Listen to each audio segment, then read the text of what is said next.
Welcome to Sings vlog. ഇത് Cambodia Vietnam ബോർഡറാണ്.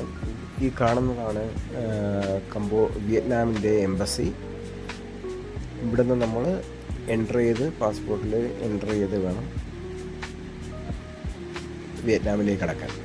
Cambodia exit അടിച്ച് ഈ ബോർഡറിൽ വന്ന്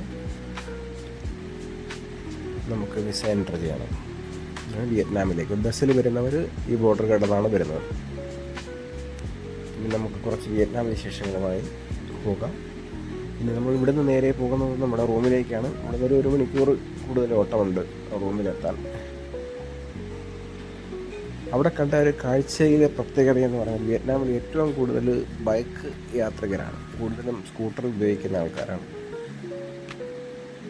നമ്മളെ നാടിനേക്കാൾ കൂടുതൽ, അതായത് റോഡിൽ മൊത്തം ബൈക്കും സ്കൂട്ടറും തന്നെയാണ് കൂടുതലും കാണാൻ കഴിയുന്നത്.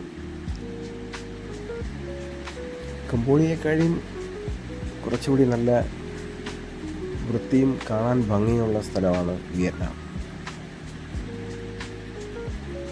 ആൾക്കാരെല്ലാം പൊതുവേ ഒരേ സ്വഭാവക്കാർ തന്നെയാണ്. എല്ലാവരോടും വളരെ ബഹുമാനവും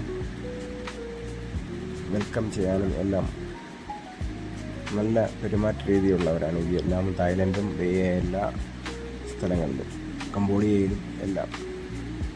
പിന്നെ നമ്മുടെ അക്കോമഡേഷൻ ഇവിടെയാണ്.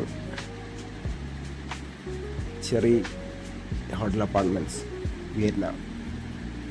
അവിടുത്തെയും റൂംസ് എല്ലാം, നമ്മൾ ഇതുവരെയും തങ്ങിയ റൂംസ് എല്ലാം നല്ല സൂപ്പർ റൂംസുകളായിരുന്നു. ഇതും ഡബിൾ ബെഡ്റൂം അപ്പാർട്ട്മെൻറ്റാണ്. ഇതിനകത്ത് എല്ലാ ഫെസിലിറ്റീസും ഉണ്ട്. ഫ്രിഡ്ജ്, ഒരു mini kitchen, mini bar, cook ചെയ്ത് കഴിക്കാൻ പറ്റുന്നൊരു റൂമാണ്. ഇതാണ് നമ്മുടെ അപ്പാർട്ട്മെൻറ്റിൻ്റെ ലോബി. നമ്മൾ പുറത്തോട്ട് പോകാനുള്ളൊരു തയ്യാറെടുപ്പിലാണ്. പക്ഷേ വൈകുന്നേരം രാത്രിയിൽ പൊതുവേ നല്ല മഴയാണ്. നമുക്ക് ശരിക്കും സൈറ്റ് സീയിങ് ഒക്കെ പാടാണ്. വാക്കിംഗ് സ്ട്രീറ്റിലൊക്കെ പോകാനൊക്കെ വളരെ പാടാണ്.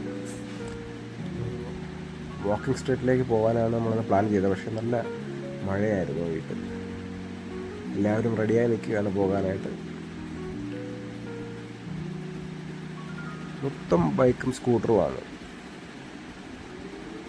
അങ്ങനെ നമ്മൾ ബസ്സിൽ കയറി വാക്കിംഗ് സ്ട്രീറ്റിലേക്ക് പോവുകയാണ്. രാത്രി കാഴ്ചകൾ അതിമനോഹരമാണ് കേട്ടോ. അവിടുത്തെ ഒരു പ്രത്യേക വൈബാണ് അത്. വിയറ്റ്നാമും കംബോഡിയയും തായ്ലൻഡും എല്ലാം രാത്രി കാഴ്ചകൾ അതിമനോഹരം. ഇതാണ് നമ്മുടെ ഗൈഡ്, പിങ് പോങ് എന്നാണ് അവൻ്റെ പേര്. നമ്മൾ ഫുഡ് കഴിക്കാനായിട്ട് പോവുകയാണ്. ഒരു തമിഴ് റെസ്റ്റോറൻ്റാണ്, നടരാജ് റെസ്റ്റോറൻ്റാണ്. അതിൻ്റെ പേര് നടരാജ് എന്നാണ്. എല്ലാവരും ടയർഡായി വിശന്നിരിക്കുകയാണ്.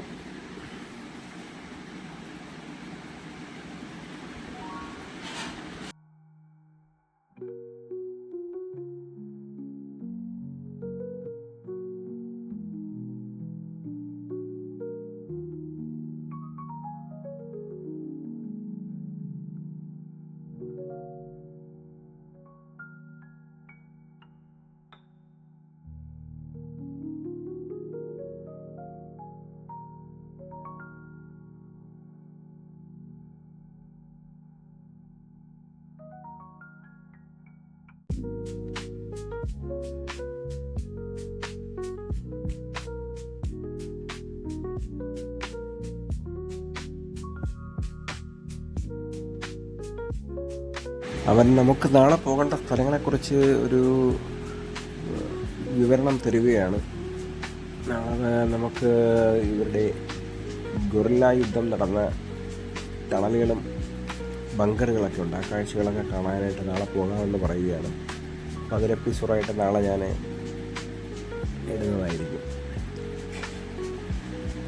അത് അതിമനോഹരമാണ് കേട്ടോ അവിടുത്തെ കാഴ്ചകൾ. നാളെ വിശദമായിട്ട് പറയാം.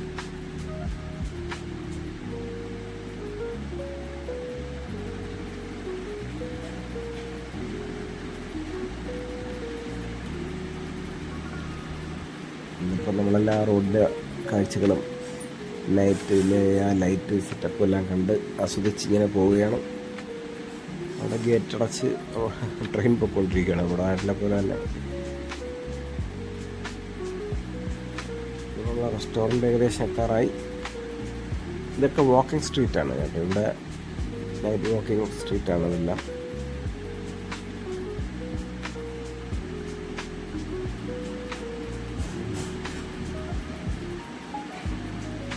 ഒത്തിരി ഇന്ത്യൻ ഷോപ്പുകളുണ്ട് അവിടെ. ഇപ്പോൾ റെസ്റ്റോറൻറ്റിലോട്ട് പോവുകയാണ്. റോഡ് ക്രോസ് ചെയ്ത് വണ്ടി ഇപ്പുറത്തിട്ട് റോഡ് ക്രോസ് ചെയ്ത് അപ്പുറത്ത് പോകണം. അതാണ് നമ്മുടെ റെസ്റ്റോറൻറ്റ്. ഫുഡ് കഴിക്കാൻ പോകുന്ന സ്ഥലമാണ് നടരാജ്. നമ്മളവിടെ നിന്ന് വിയറ്റ്നാമിൽ നിന്ന് വരുന്നത് വരെയും ഇവിടെ തന്നെയായിരുന്നു ഫുഡെല്ലാം. നല്ല ഫുഡാണ് കേട്ടോ. നല്ല സർവീസും അൺലിമിറ്റഡാണ് ഫുഡ്. നമുക്ക് ആവശ്യമുള്ളത് കഴിക്കാം. മസാല ദോശയും നമ്മുടെ സൗത്ത് ഇന്ത്യൻ ഫുഡെല്ലാം കിട്ടും അവിടെ. സൗത്ത് ഇന്ത്യൻ, നോർത്ത് ഇന്ത്യൻ എല്ലാ ഫുഡും ഉണ്ട് അവിടെ. ഫുഡൊക്കെ കഴിഞ്ഞ് നമ്മൾ കുറച്ച് പുറത്തിറങ്ങി പുറത്തെ കാഴ്ചകളൊക്കെ കണ്ടു നിൽക്കുമ്പോൾ നല്ലൊരു മഴയാണ് അവിടെ. നല്ല ശക്തമായ മഴയായിരുന്നു. കുറച്ച് കഴിഞ്ഞ് നല്ല മഴയായി. പിന്നെ അങ്ങോട്ട് യാത്ര ചെയ്യാൻ പറ്റാതെയായി. എല്ലാവരും ആകെ മൂഡ് ഓഫായി. സ്ഥലങ്ങൾ കാണാൻ പറ്റാത്തൊരു അന്തരീക്ഷം. അതെല്ലാം മിക്കവാറും എല്ലാ ദിവസങ്ങളിലും അവിടെ മഴയായിരുന്നു രാത്രി.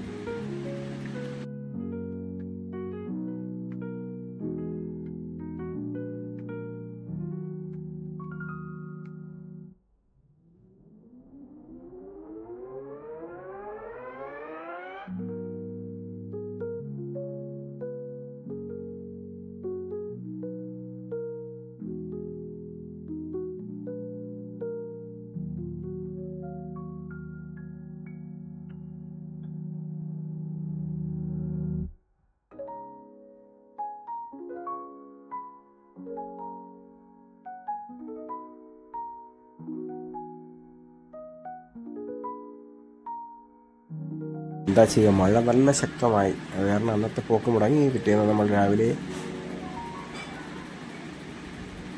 പുതിയ യാത്ര തുടങ്ങിയിട്ടുണ്ട്. വ്യത്യസ്തമായ കുറേ സ്ഥലങ്ങളുടെ കാഴ്ചകളും കാണാനായിട്ട്.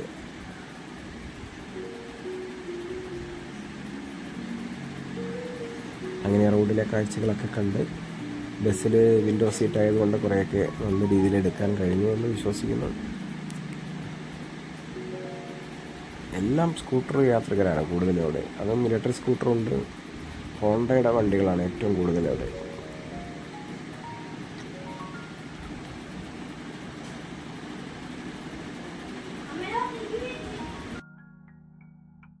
ഇനി നമ്മൾ ഇവരുടെ വിയറ്റ്നാം അമേരിക്കൻ ഗൊറില്ല യുദ്ധം നടന്ന സ്ഥലം കാണാനാണ് പോകുന്നത്. ഒരു വനത്തിനകത്താണ്.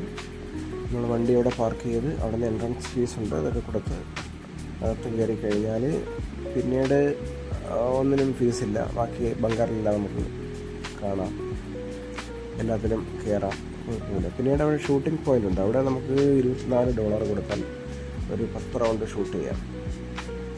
ഓക്കെ, അപ്പോൾ അടുത്ത വിശേഷങ്ങളുമായി അടുത്ത വീഡിയോയിൽ കാണാം. ഇനി കുറേ ബംഗാർ കാഴ്ചകളൊക്കെ അടുത്ത വീഡിയോയിൽ കാണാം. Bye, Sils vlog. Thanks for watching.